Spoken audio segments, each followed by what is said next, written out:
네, 이 주제로 가지고 우리 전도서 12장 9절부터 14절 말씀을 함께 보도록 하겠습니다. 네, 여러분 문제 하나 드려볼게요. 자, 이것은요 가정마다 거의 하나 또는 그 이상으로 소유하고 있는 것입니다. 소중한 것이라고 생각하지만 소중하기 때문에 소장만 할 뿐 평상시에는 잘 보지 않는 것입니다. 이게 뭘까요? 네, 이게 뭘까요? 네, 이것은 전 세계에서 가장 많이 팔린 베스트셀러입니다. 여러분 이것은 무엇입니까? 네, 바로 성경책입니다. 뻔한 문제를 드려서 식상하시죠? 예, 딱 이 질문 듣자마자 바로 머릿속에서 성경책이라고 떠올랐을 거라고도 생각이 됩니다. 여러분 그래서 다 같이 성경책이라고도 말했죠. 그런데 참 아이러니하지 않습니까? 답은 성경책인데 소중하지만 소장만 할 뿐 평상시에는 잘 보지 않는 것이 성경책이라는 말, 여러분 동의하십니까? 동의하시면 안 돼요. 고개를 끄덕거리시면 안 돼요. 여기서 가만히 계셔야 됩니다. 네. 근데 대부분은 동의하는 그런 모습들을 가질 때가 있습니다. 성경책은요 가정뿐만 아니라 개인 차량에도, 직장에도, 혹은 학교를 다니는 학생의 사물함에도 하나씩은 비치할 그런 삶을 살아가는 것이 사실 좀 그래도 신앙생활하는 성도들의 모습일 겁니다. 제가 최근에 한 번씩 이 한의원을 다닙니다. 근데 그 원장님 서재에는 이 5분의 1 정도 성경책이 한 권 삐져나오는, 이게 딱 끝까지 넣어야 되는데 한 5분의 1 정도 삐져나온 성경책 한 권이 있습니다. 제가 한 달간 그 한의원을 다니면서 항상 그 자리에 5분의 1 정도 나온 성경책을 볼 때마다 내가 저거 밀어 넣어주고 싶다, 밀어 넣어주고 싶은데 저거 언제 들어가나, 언제 빼시나, 그런 마음을 들 때가 있어요. 저건 성경책이 장식용인가? 이런 생각을 거의 한 달, 제가 서재 그 원장님 그 실에 들어가서 이렇게 상담받을 때마다 계속 그게 눈에 보입니다. 물론 매일 원장님께서 성경책을 보시고 5분의 4는 딱 꽂아놓고 5분의 1에 딱 맞춰놓는 그런 습관이 있었을 수도 있죠. 혹은 제가 오해할 수도 있죠. 그런데 이렇게 소장하는 모습을 보통 많이 봅니다. 여러분 우리는 성경책이 철학책이거나 도덕책이거나 혹은 마음을 수양하는 책이라고 알고 있지는 않습니다. 여러분 성경은 무엇입니까? 말씀은 무엇입니까? 시편 119편 105절 말씀 잘 아는 말씀인데요, 같이 한번 읽어보겠습니다. 주의 말씀은 아멘. 여러분 동의하십니까? 네, 성경은 우리를 살리는 책입니다. 성경은 우리에게 인생이 무엇인지를 알려주는 영생의 책이에요. 여러분 말씀은 변하지 않습니다. 변하지 않기에 우리가 기준으로 삼고 살아갑니다. 진리가 세월을 떠나서 변한다면 그것은 우리 인생의 기준으로 삼을 가치가 없습니다. 만약 세상에서 변하는 것을 우리가 붙잡고 살아간다면 사랑하는 여러분, 우리는 세상 풍조에 떠내려갈 것입니다. 하나님의 말씀은 변함이 없어요. 그리고 그 말씀은 영원히 우리와 함께하고 계십니다. 오늘 본문은요 전도서입니다. 여러분 전도서는 어떤 책입니까? 전도하라고 하는 말씀일까요? 물론 전도라는 말과 전도서에서 전도라는 말은 같은 단어입니다. 전할 전, 길도를 사용을 해요. 그러나 본래 전도서는요 전도자라고 말하는 히브리어로는 코엘렛이라고 보통 말하는데요, 불러 모으다, 소집하다. 전도자는 어떤 사람이냐면 회중을 모아서 강론을 하는 자라는 뜻을 가지고 있습니다. 그래서 전도서는요 이 전도자가 그래서 회중들을 모아놓고 강론하는 뭐예요? 말씀을 의미하는 것이 전도서이죠. 일반적으로 여러분 전도서는 누가 기록했냐면 솔로몬이 기록했다고 생각합니다. 우리 전도서 1장 1절의 말씀인데요, 같이 읽어보겠습니다. 시작. 다윗의 아들 예루살렘 왕 전도자의 말씀이라. 아멘. 다윗의 아들이며 그리고 뭐예요? 예루살렘의 왕입니다. 당연히 누굽니까? 솔로몬, 이렇게 생각할 수 있죠. 그가 지금 영적 스승과 같이 백성들에게 가르치는 역할로 뭘 줬냐면 전도서를 지금 주는 겁니다. 그래서 마틴 루터는 전도서의 전도자를 뭐라고 말하냐면 그 자는 그 사람은 설교자다라고도 번역을 했어요. 솔로몬이 전도서의 저자라고 생각한다면 기록 연대는 솔로몬 통치 말년 BC 940년경으로 봅니다. 이 시기는요, 솔로몬이 온갖 부귀영화를 다 누리고 모든 젊은 날들의 우상과 그리고 육신의 향락 등을 누리면서 하나님 앞에 범죄하다가 뭐가 되냐면 이제 인생의 노년이 됐어요.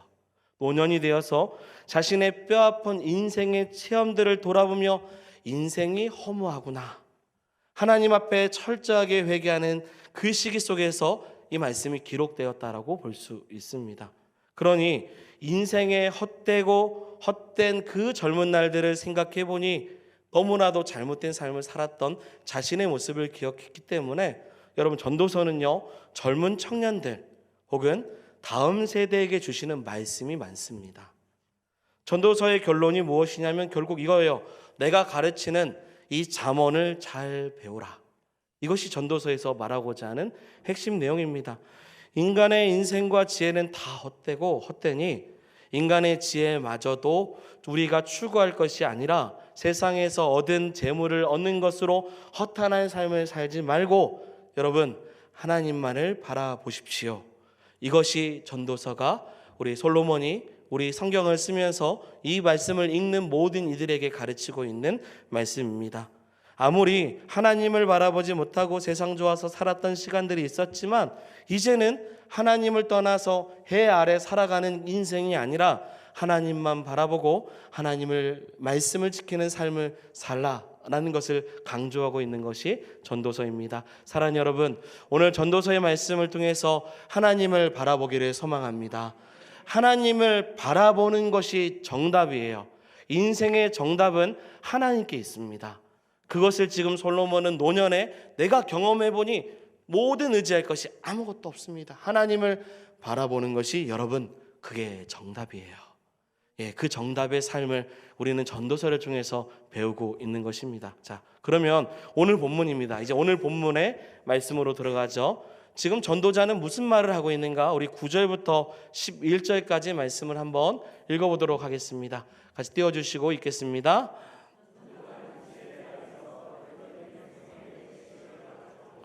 또 깊이 생각하고 연구하여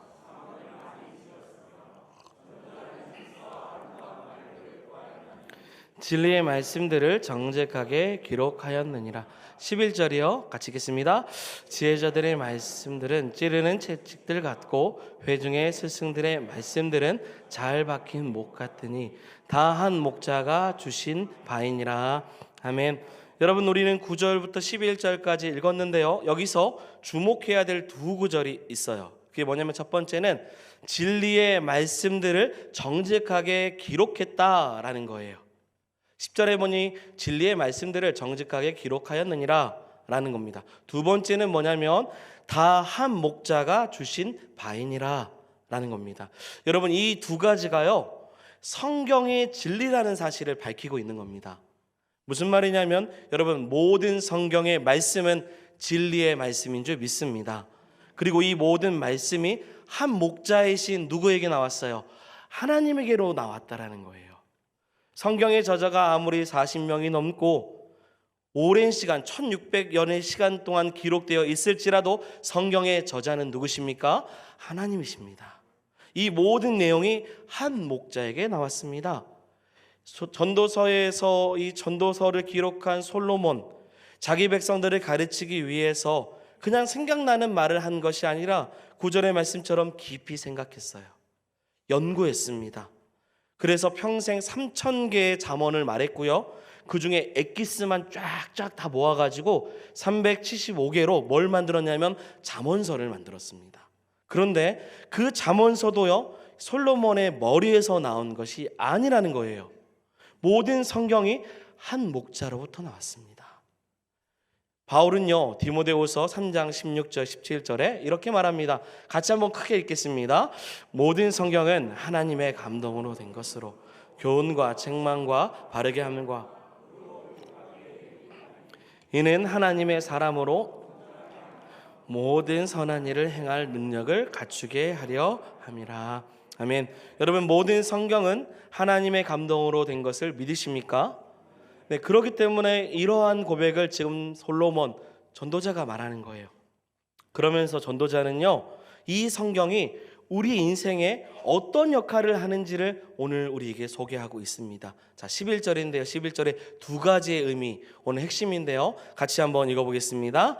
지혜자들의 말씀들은 찌르는 책찍, 회중의 스승의 말씀들은 잘 박힌 목가더니 다 한 목자가 주신 바이니라. 아멘. 여러분, 11절의 말씀은 정말 멋진 표현이에요. 마음에 와닿는 표현이 있죠. 제가 빨간색으로 채워놨습니다. 지혜자들의 말씀은 뭐라고 하죠? 찌르는 책찍들 같고요. 그리고 또한 스승들의 말씀들은요, 잘 박힌 못과 같다라고 소개하고 있습니다. 여러분, 이 두 가지 표현은 다 머릿속에서 상상할 수 있는 그림 언어예요. 딱 뭔지 알잖아요. 어떤 의미인지 머릿속에 상상이 다 됩니다.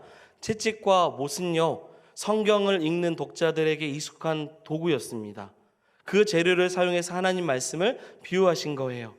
찌르는 채찍이라는 표현은 그 당시에 유목 문화죠. 솔로몬 당시의 사회는 농경 사회입니다. 찌르는 채찍은요, 당시에 소를 움직이게 할 때 사용했던 도구입니다. 여러분, 소 엉덩이는 신체 부위 가운데서 가장 감각이 무딘 기관이라고 합니다. 웬만하면 꿈쩍 안 한다고 해요. 전 때려본 적은 없습니다. 잘 모르지만 그렇다고 해요. 맛있긴 하겠죠. 하지만 뾰족한 채찍으로 엉덩이를 때리면 소가 앞으로 나갑니다. 아무리 무뎌도 소의 엉덩이를 탁 때리면 앞으로 나가요. 또한 찌르는 채찍은요, 소를 앞으로만 나가게 하는 것뿐만 아니라 다른 길을 가지 않고 똑바로 갈 수 있도록 인도합니다. 어느 때는 허리를 찌르기도 하고 때리기도 해요. 왜요? 다른 길을 가려고 하기 때문입니다. 그래서 바른 길로 가는 거죠. 사랑하는 여러분, 하나님의 말씀의 역할은 바로 무엇이냐면 찌르는 채찍입니다. 시편 23편의 목자가 양들을 목양할 때 뭐가 나오냐면 지팡이와 막대기가 나와요. 같은 뜻입니다. 여러분, 말씀은 찌르는 채찍이에요. 사랑하는 여러분, 신앙생활은 앞으로 가는 겁니다. 그러나 단순히 앞으로 가서는 안 돼요. 중요한 것은 바르게 가는 겁니다. 성도가 길을 잃어버리거나 신앙이 나태해지거나 다른 길을 갈 때 하나님의 말씀이요, 사랑하는 여러분, 무서운 채찍이 되어서 우리를 찌릅니다. 여러분, 그러면 어떻게 됩니까? 정신이요, 번쩍 들어요. 다시 목자를 따라가게 됩니다. 이스라엘 백성들이 그런 삶을 계속 살았고요, 우리 인생을 돌아보면 동일합니다. 여러분, 하나님의 말씀을 통해서 정신 번쩍 드는 성도가 되기를 소망합니다. 제가 정신이 번쩍 드네요. 여러분, 죄 중에서요, 나태라는 죄가 있어요. 아까 우리 장로님 기도하시면서 나오는 나태, 게으름이라고 보통 말합니다. 나태라는 병에 걸리면 두 가지를 못해요. 첫 번째는 뭐냐면 하나님의 선하심을 나타나지 못하는 미지근한 병에 걸립니다. 주를 위해서 헌신하지 않습니다. 봉사하지 않아요. 하나님의 선하심을 나타내지 않아요. 왜냐하면 그렇게 하지 않아도 실제적으로 나에게 피해는 없기 때문입니다. 내가 눈에 보이는 죄를 범한 것도 아니고 단지 내 삶 가운데 하나님의 선하심을 나타내지 않았으니 결실은 없고 열매는 없지만 열매 없다고 구원받는 거에 문제가 있는 것은 아니에요. 이것이 나태라는 병에 걸렸을 때 생기는 증상입니다.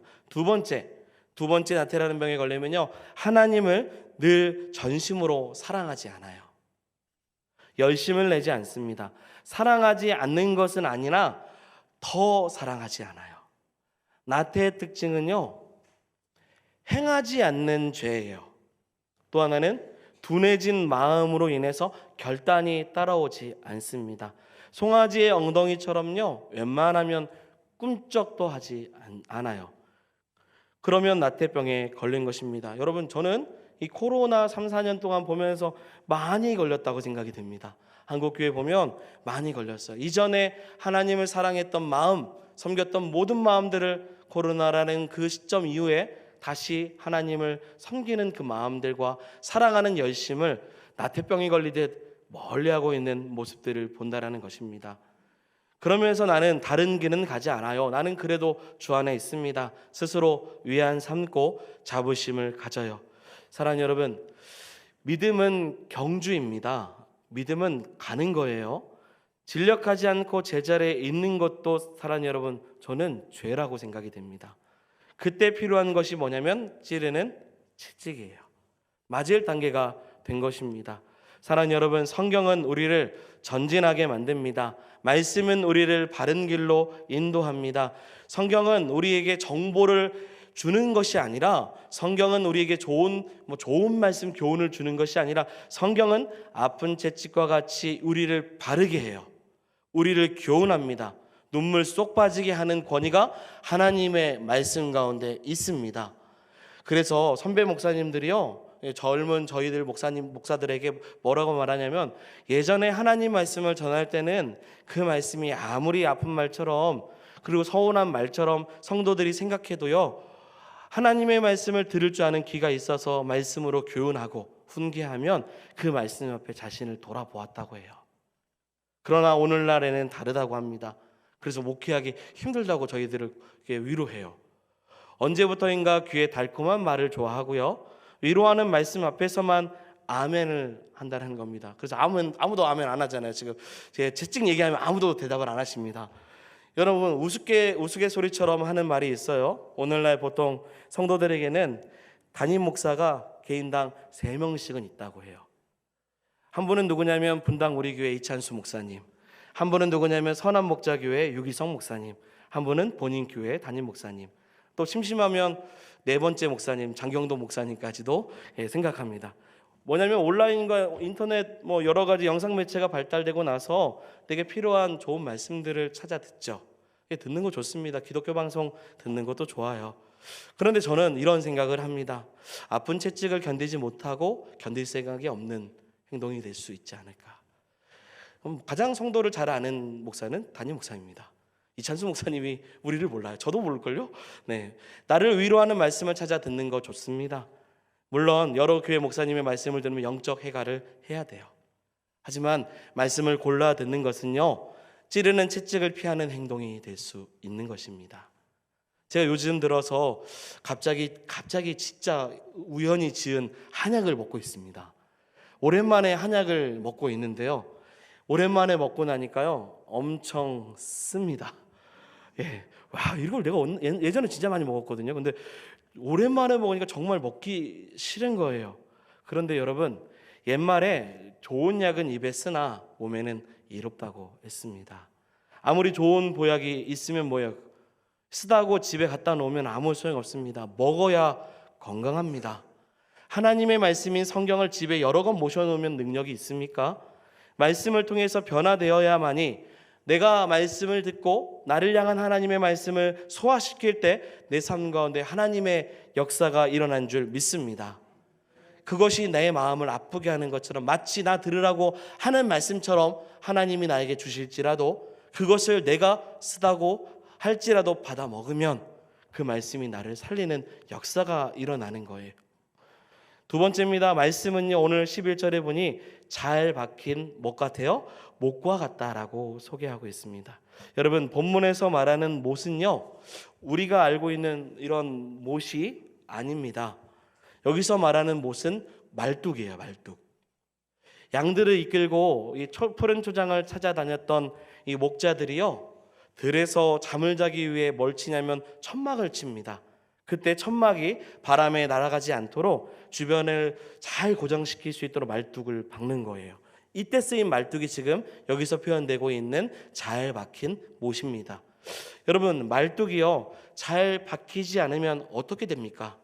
광풍이 불 때 그 텐트는 날아가게 될 것입니다. 사실 제대로 박히지 않으면요, 광풍도 필요 없어요. 작은 바람에 다 무너지고 맙니다. 잘 박힌 못이 없으면 삶의 터전이 무너지는 거예요. 하나님의 말씀이 그러합니다. 사랑하는 여러분, 하나님의 말씀이 우리 인생의 말뚝이 되기를 소망합니다. 다시 말하면 우리 인생의 풍랑을 만나서 파산할 것 같으나, 바람에 요동할 것 같으나, 성경이 말씀이 우리를 붙잡아 주는 역사예요.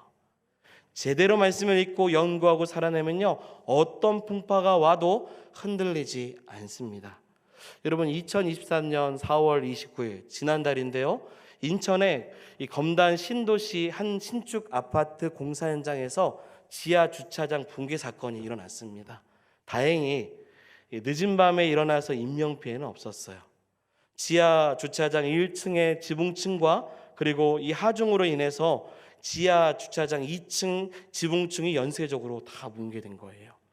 이게 뭐 어떤 거냐면 전형적인 표현이 그렇지만 후진국 붕괴 사건입니다.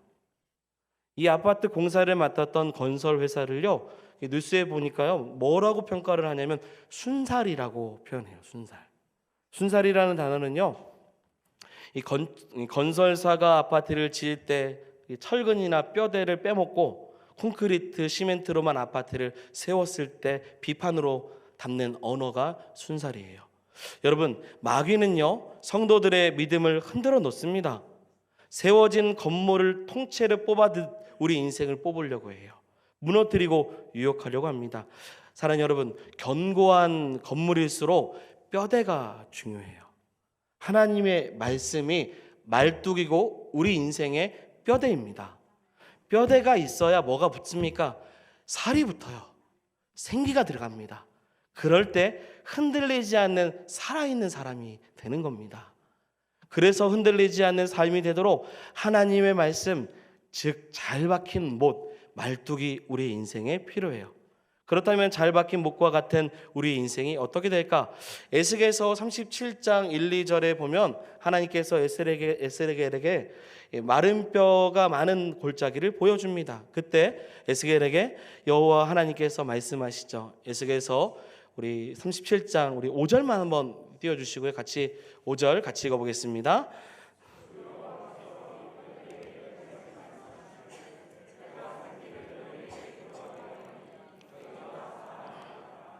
아멘. 여러분, 잘 박힌 못은요, 우리 인생의 말뚝처럼 뼈대처럼 잘 박혀 있으면요, 그 다음에 하나님의 말씀으로 뭐가 부어져요? 생기가 부어집니다. 그러면 마른 뼈처럼 죽은 우리가 어떻게 해요? 살아나는 겁니다. 여러분, 말씀만 들어도 살아나는 거예요. 말씀 한 번만 잘 듣고 그 말씀을 마음에 새기면 그 말씀이 뭐예요? 나를 살리는 역사가 있는 것입니다. 히브리서는 4장 12절이죠. 이렇게 소개를 하고 있어요. 또 외우는 말씀이기도 합니다. 같이 읽겠습니다. 하나님의 말씀은 살아있고 어떤 검보다 예리하여 혼과 영과 및 골수를 찔러 쪼개기까지 하며 또 마음의 생각과 뜻을 판단하라. 아멘. 믿으시죠? 예, 동의하실 거라고 믿습니다. 하나님의 말씀은요, 이 말씀처럼 내 생각과 내 마음과 내 뜻을 완전히 바꿔버려요. 그리고 오로지 누구만 바라보게 해요? 하나님만 바라보게. 전도서가 바라는 헛된 인생을 바라보지 말고 영원한 하나님 바라보게 하는 그 역사가 일어나는 겁니다. 전도서에서 솔로몬이 말하는 주제는 헛됨이 아닙니다. 당연히 물론 헛됨과 허물을 계속 말합니다. 하지만 전도서가 말하는 것은 이 헛된 인생 가운데 영원한 것이 있는데 그것은 살아있다라는 거예요. 살아있는 하나님의 말씀으로 변화가 되는 것입니다. 사도행전 2장 37절, 베드로의 설교를 들었던 이스라엘 백성들의 반응이요, 마음에 뭐가 오냐면 찔림이 옵니다.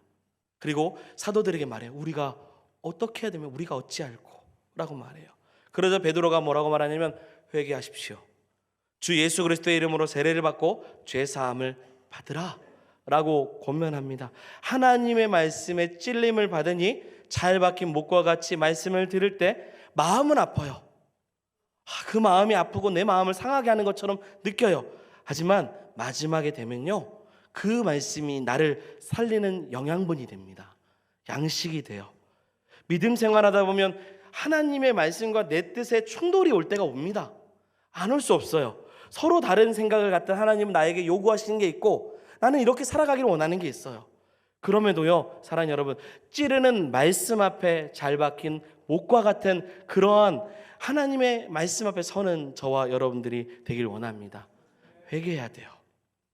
열심을 잃어버린 나태한 나의 삶 가운데 주의 말씀을 듣고 변하지 않는 나의 삶 가운데 주 예수 그리스도의 이름으로 결단하는, 그래서 말씀으로 내가 살겠습니다, 이런 결단을 저와 여러분들이 하기를 소망합니다. 여러분, 조선시대 말기에 정부가 부패하고 조정해서 이 가운데 매간매직이 성행했습니다. 그런데 그때 유독 이 함경도 지역에 사는 이 사람들이 벼슬 자리를 사야 되는데 잘 안 사는 거예요. 돈 주고 판매해야 되고 그들이 벼슬 자리에 올라가야 되는데 안 합니다. 이유는 그 지역에 복음이 전파되었기 때문이에요. 예수를 믿고 말씀대로 사는 사람들이 생겼어요. 그들의 마음에 하나님 말씀이 잘 박힌 모처럼, 그리고 정말 찌르는 채찍처럼 매간매직이라는 것은 옳지 않다라고 여겼어요. 그 당시에 그 지역에 예수 믿는 사람들의 퍼센테이지가 0.5%밖에 안 됩니다. 그런데 이 소수의 성도의 마음에 하나님 말씀이 잘 박히니까요, 불의와 부정과 부패가 방지가 되는 겁니다. 여러분, 말씀이 잘 박혀 있으면요, 세상 가운데 소금이 되는 거예요. 빛이 되는 겁니다. 그거 한순간이에요. 그 못을 뽑을 필요도 없고요, 그 채찍을 피할 필요도 없습니다. 우리 13절 말씀입니다. 중요한 핵심 말씀인데요, 또 같이 읽겠습니다.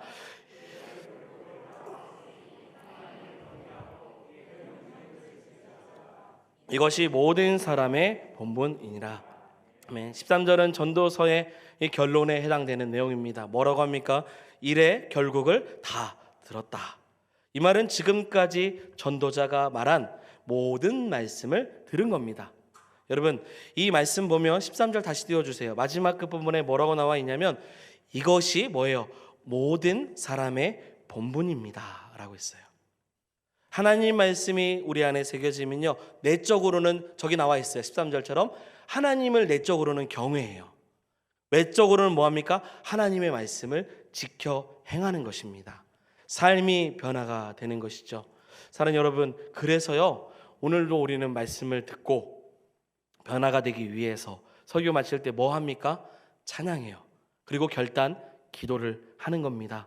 여러분, 우리 안에 하나님을 경외하고 말씀을 지키고자 하는 이 결단이 말씀이 우리 가운데 새겨질 때 일어나는 줄 믿습니다. 그렇기 때문에 오늘부터 우리가 기도할 때 이랬으면 좋겠어요. 주의 말씀이 찌르는 채찍과 같이 잘 박힌 못같이 되게 하여 주시옵소서.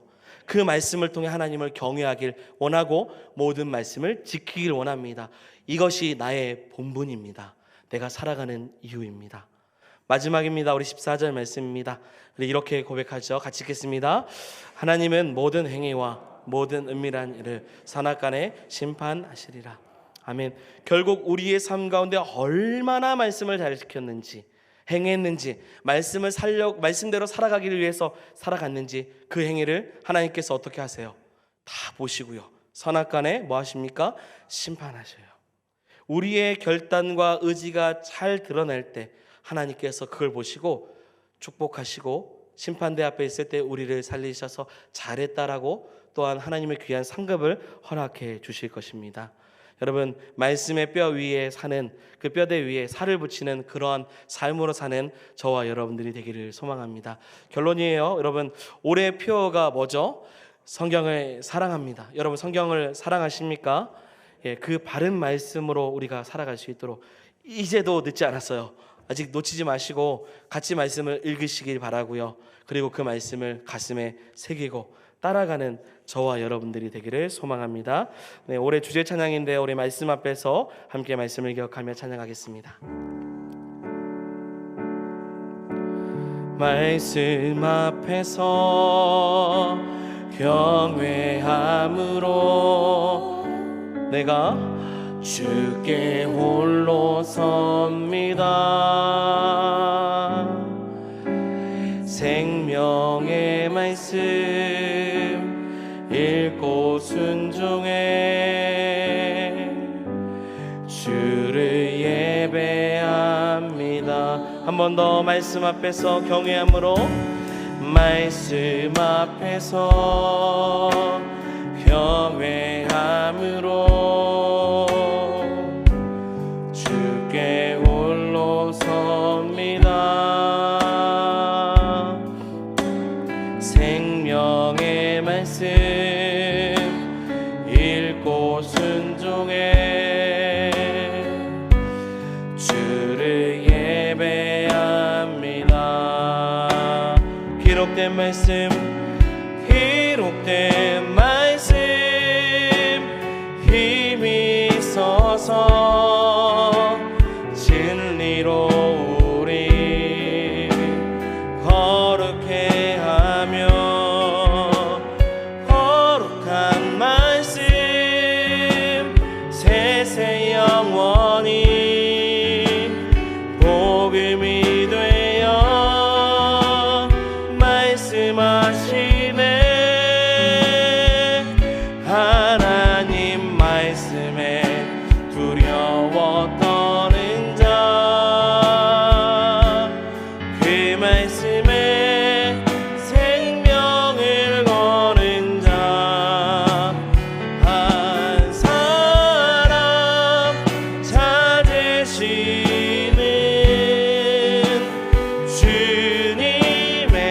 약속을 믿어